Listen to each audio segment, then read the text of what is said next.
파키스탄, 나이지리아, 이란, 이집트, 사우디아라비아, 인도네시아, 멕시코, 터키.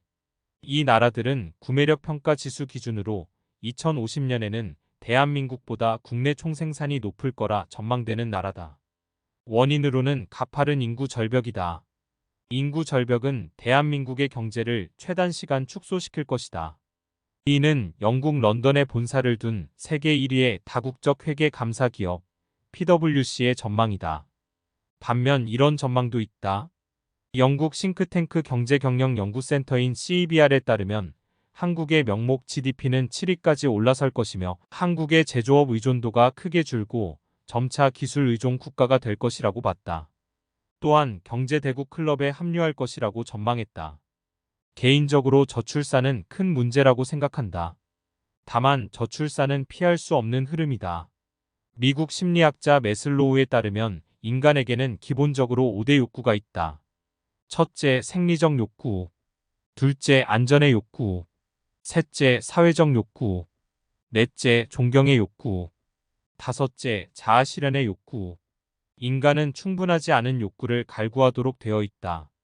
고로 배고픈 이들이 음식을 탐하고 안전하지 않은 이들이 안전을 탐하는 것은 기본적인 욕구이자 본능이다. 이것이 충족되면 인간의 욕구는 상위로 넘어간다. 사회적 욕구 혹은 존경의 욕구 그리고 자아 실현의 욕구로 나아간다. 현대 대한민국에서 생리적 욕구에 심각한 위협이 생기는 경우는 많지 않다. 그것은 대한민국뿐만 아니라 고도산업 국가일수록 그렇다. 대표적으로 한국과 일본, 유럽 등이 그렇다. 이런 국가들은 기본적으로 치안이 안정적이고 의료보건 서비스가 훌륭하다는 공통점이 있다. 국가가 생리적 욕구와 안전의 욕구를 충족시키는 역할을 하고 나면 인간은 상위 욕구의 부재에 초점을 맞춘다.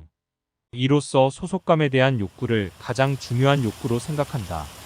어떤 대학교, 어느 직장, 어느 지역이라는 소속감의 욕구가 충족되고 나면 명예와 권력에 대한 존경의 욕구를 갈구한다. 자신의 영향력을 행사하고 싶어하고 사람들에게 인정받고자 한다. 상위 욕구로 올라갈수록 하위 욕구에 대한 욕구 본능에 점차 줄어든다. 가령 명예와 권력을 쥔 이들일수록 하위 욕구에 대한 욕구의식이 줄어드는 것이다. 독일의 통계학자 에르스트 엥겔에 따르면 소득이 증가함에 따라 가계 총지출에서 식품이 차지하는 비율이 감소하는 현상을 발견한다. 이처럼 경제 생계비에서 식료품비가 차지하는 비율을 엥겔 지수라고 부른다. 사회가 고도화되면서 인간의 욕구를 충족하는 방식은 많아진다. 수면욕, 식욕과 더불어 성욕은 생리적 욕구에 속한다. 또한 가정을 이루고 아이를 양육하는 과정은 사회적 욕구에 속한다. 대체로 이런 욕구는 반려동물, 게임 등 다양한 방식으로 대체되기도 한다. 고도산업 국가일수록 여성의 사회 진출이 많아지고 사회적 지위가 높아진다. 제조업 중심 국가였던 대한민국은 말 그대로 제조업을 바탕으로 성장하는 국가다. 산업의 구조상 대한민국 경제 성장 시기에 여성의 사회 진출 여건이 좋지 못했다. 다만 산업 구조가 변해가며 점차 제조업 비중이 적어진다. 미국의 예를 들면 1970년대 미국의 제조업 산업 비율은 25%에 달했으나 현재는 10%까지 내려왔다. 비슷한 시기 대한민국의 제조업 근로자 수도 6분의 1 수준으로 떨어졌다. 사회가 고도화되면 피하지 못한다.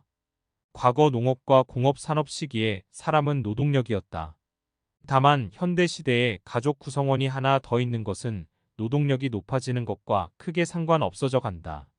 사람이 생산자원이 아니라 소비자원이 된 시기다. 여기에 생산자원은 자본이 된다. 고로 사람보다 자본을 모으려는 사람들이 많아지는 것은 당연한 이치다. 심각한 저출산은 국가 경제뿐만 아니라 국가 안보에서도 문제를 일으킨다. 스위스와 같은 강소국이 되고자 해도 쉽지 않다. 한반도는 지정학적으로 중국, 러시아, 일본과 같은 초강대국과 국경을 맞닿고 있다. 고로 국가 안보적으로 인구는 필수적이다. 하지만 현대 전쟁은 보병 숫자로 하는 것은 아니다.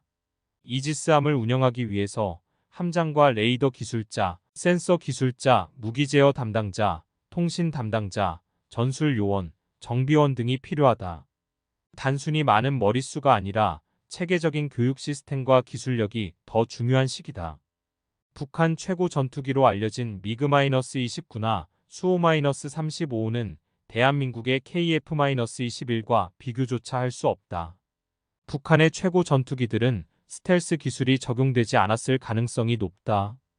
고로 부족해지는 인구에 대한 대비는 기술로 보완해야 한다.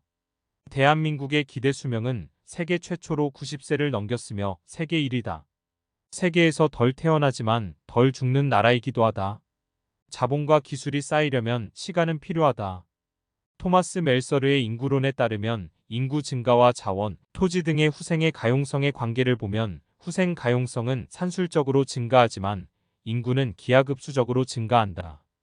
고로 인구 증가가 자원의 공급을 따라잡고 나면 사회는 빈곤, 자원 부족, 불안을 초래하기도 한다.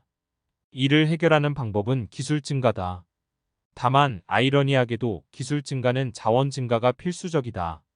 아이러니하지만 이런 의미에서 꼭 저출산이 나쁜 것도 저출산이 좋은 것도 아니다. 세계적으로 가장 최근에 일어난 베이비붐은 1946년에서 1964년으로 스페인 독감과 세계대전 이후의 세대들이다.